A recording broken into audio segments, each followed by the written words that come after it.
So what happens when a club is on the brink of being bought by an investor whose pockets are as deep as the Laurentian abyss? Well, the first thing that happens is that the said club starts getting linked with some of the most talented players on the planet, as news media outlets start billing up a club to become a super club of the future. And while the rumour mill keeps churning all sorts of reports, not many such moves materialise. Remember that one time when Manchester City were apparently willing to go all out for Kaká when he was trailblazing at Milan?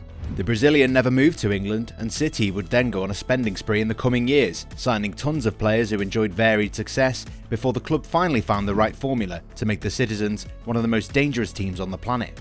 Hello everyone, and welcome back to another exciting video on your favourite channel Goalside, where we bring you some of the most unique content and all things football on a daily basis. Before we begin, make sure to subscribe to our channel so that you never miss out on all the good stuff we have in our library. And guess what?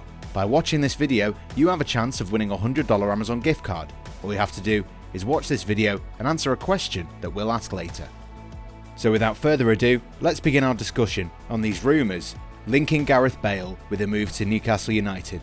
According to several reports, Newcastle United are going to try and make a serious approach for the Welsh international once the Saudi takeover is finalised. Reportedly, Saudi Crown Prince Mohammed bin Suleiman is keen on adding a marquee signing the moment he officially owns the Geordies and sees Bale as the driving force behind Newcastle's mission to shake things up in the Premier League. And while nothing's been reported from Bale's camp at the moment, a move to St James's Park doesn't appear to be a far-fetched idea. So let's take a look at some of the reasons why it would make all the sense in the world for the former Tottenham man to leave Madrid for a return to the Premier League, where he dazzled audiences with his displays on a regular basis for several years. The Madrid dilemma. While no one can argue his crucial role in helping Real Madrid to 3 consecutive Champions League crowns, it's becoming quite evident that the Welsh winger is no more anyone's favourite at the Santiago Bernabeu. Bale has never really shown himself to be too keen on immersing himself in the Spanish culture, and still prefers to keep to himself. And it's a well-known fact that after spending nearly 6 years in Spain, the experienced winger hasn't even been keen on learning Spanish, which clearly means that Bale doesn't really see himself carving out a cult status amongst the Madridistas. Fans also don't relate to the Wales international, and on several occasions they've jeered him during games. Bale isn't one to react, but once again, not being bothered by what fans have to say means that Bale is no longer interested in playing for Madrid. Moreover, Madrid are going towards a period or transformation, with the old guard slowly fading away in the club's rich history. The likes of Luka Modric, Sergio Ramos, and even Marcelo may no longer be seen as the future of the club. The likes of Vinicius, Rodrigo, Eden Hazard, and Fede Valverde are likely to guide the club to a new era. This means that Bale is unlikely to be offered new terms once his contract expires. Underlying issues with Zidane. While he did help Zidane win the first 2 Champions League titles at the expense of Atletico Madrid and Juventus, Bale's role in the team has drastically diminished. With the likes of Vinicius Jr. and Eden Hazard, despite his injuries at the club, Bale is no longer an automatic starter and has been left on the bench by his manager on a regular basis. And Zidane hasn't really made any secret of his desire to see beyond the Welshman. As weeks go by, it's unlikely to see Bale return to being a preferred man in the starting 11. So what exactly is forcing Bale to continue staying at a club where his role has been diminished considerably? Bale is earning roughly €15 million a year, and this seems to be the only reason why the former Tottenham man has never really spoken out about his desire to leave. The winger is happy with the way things are, as long as he collects lucrative pay on a weekly basis. While the likes of Manchester United and his old club Tottenham have been linked with an interest, both clubs don't really want to shell out so much money on a player whose injury record from the last 2 years hasn't been that good. The other clubs that can pay these astronomical wages are pretty much in a good position with regards to wingers. To the tune then? All these factors naturally bring us to the conclusion that Bale needs to play at a club where he's treated as a big star and is given a financial return that makes sense for him.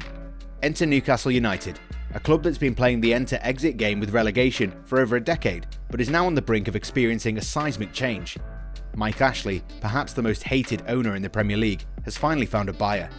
The Magpies will soon enough be owned by Mohammed bin Salman, or to be more precise, the Saudi Arabian public investment fund that's neck deep in cash. Fortune is clearly smiling at the club, whose faithful supporters would be eager to welcome an investor willing to splash the cash on players after years of mediocre signings under Ashley. Bin Suleiman wanted to buy Manchester United but chose not to have his hand forced by the Glazers. Now Newcastle would do, and there's also a chance of creating a legacy. once the takeover is finalised and the minute details are thrashed out, expect a cash-laden Newcastle to spend crazy amounts on players. And Bale would be the perfect man to start the spending spree with.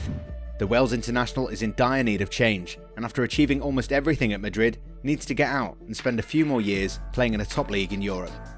Moves to France, Germany and Italy are unlikely to happen, but a return to the Premier League, where he was a force of nature in his last 3 years at Tottenham, would be quite a mouth-watering prospect. So here's your question. Before joining Tottenham, which club did Gareth Bale represent as an academy prospect? Answer this in the comments and you could win a $100 Amazon gift card. Coming back to Newcastle's immediate needs, it's clear that the club would need players with a winning mentality on the pitch. While Bale isn't big on the cameras, it's clear that the Welshman is a born winner and has won a glut of trophies. Having a player like him in the dressing room will not only add to the club's prestige, but would also instill a fresh belief amongst the club's current crop, especially the Longstaff brothers, who've been heralded as the club's future. Not only will Newcastle gladly stump up the cash and pay him a hefty salary, they would be willing to treat Bale as the poster boy of the club's mission to change how things are done in the Premier League. A quiet leader. While his ability to lead by example has never been discussed, Bale was Tottenham's leader on the pitch and led them to some really amazing results. Even during crucial games, when the Spurs were not at their best, Bale single-handedly led them to victory. And that's exactly what would be required at Newcastle in the club's early days of being wealthy. For Bale, this would be one last chance to show the world that not only does he have the hunger to do well at the highest level, that he's still as good as he was a couple of years ago. While on paper it might seem a bit out of reach, it's a fact that Bale's performances are directly proportional to the love he gets from the fans and his manager. Indeed, Bale's best performances for Madrid came in his first 2 seasons, where he had the fans and management behind him. It was the same at Tottenham. For the national side, Bale is still given a lot of respect and is treated like a global star, which is why he consistently puts in good shifts for his country. At Newcastle, Bale would be treated as a god from the get-go. Newcastle United fans haven't been able to sing about a player in ages, and Bale's arrival could change all that. At present, Newcastle United have not fared too poorly, but the club could achieve so much more if it can get a hold of a true game-changer in the mould of Gareth Bale. At the age of 30, Bale definitely has at least 3 good years of football left in him, and perhaps a return to England might be the best decision he makes. Newcastle United will definitely be making a lot of moves in the post-Ashley era, and the Magpies would definitely be keeping an eye out for some of the biggest stars in Europe. While most of these stars could be out of reach, Bale would be one of the rare easy catches for them, as long as the club's hierarchy is able to convince the experienced winger that a move to St James's Park is in his best interests. While it all seems well and good, but still remains to be seen who would eventually end up sitting at the dugout for the Magpies. Steve Bruce has done well so far, but the former player's managerial profile might impact signing big-name players. So would the former Manchester United star be sacrificed, or will Bale not base his decision around who's at the dugout? Getting the best out of stars such as Bale isn't an easy task, so Bruce might struggle on that front. Maybe a bigger name, such as Mauricio Pochettino, might have the desired effect. Former Barcelona star Rivaldo knows all about switching clubs, having spent a lot of time drifting from one league to another as a player. The Brazilian believes that Bale still has a lot to give, so a move to England would be ideal. There are rumours that Gareth Bale is being offered to MLS clubs and that he's looking forward to a move to the US soon. But I still think he has something left to show in European football at 30 years old, before moving to the MLS. Indeed, while interest from the MLS might be an inviting one, it would be a shame to see Bale leave Europe so soon. The Welshman isn't even close to reaching the twilight years of his career, so one last challenge wouldn't be a bad thing at all. Having said that, at the end of the day, it could come down to Newcastle's resolve to sign a player who might not give them 50 games a season, but would definitely guarantee the club game-changing moments. Something that's always hard to come by, especially when the new ownership is still trying to figure out how to best guide the club to a top 6 finish. So this was our take on Newcastle's reported interest in Bale. Let us know what you think in the comments section, and don't forget to subscribe to our channel.